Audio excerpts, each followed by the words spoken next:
Cholua agus a bhíon an tearach buailteling tag an ahrú ar na gileadíní bhrodain. Airíonn siad mí hocar agus tasníonn siad I gimach leo síos le sro.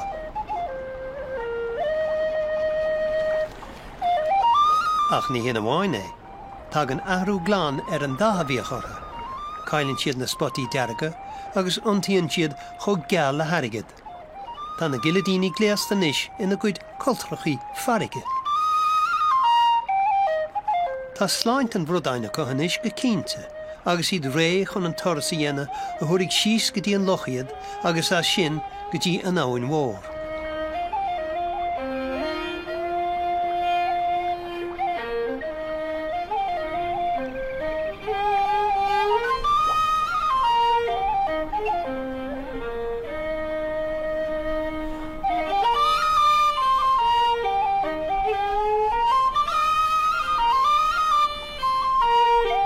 Tá obair bun ar a loch a bhaine le híos de chinál eile a thugann ar haon toras anad a dhéana. Tá Russell Poole a dhéana staidir ar na hascain.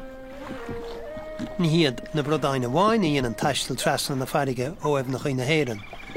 Tá Russell a dhéana taide ar ascin le fada lá, agus tá angach speisialta aige a leagtar síos ar orlár a locha. Ní léon deas scéal a hínseacht aige faoi láthair faoi na hascain, mar tá siad a muil an seo agus a ddíortha eile.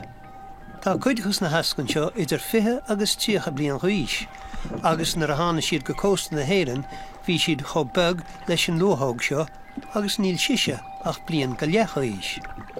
Is gearr go nimóid na hascain seo ar ais go dtí muir na famóine, atá bhádhaing agus atá ar a dtaobh hall an Atlantach.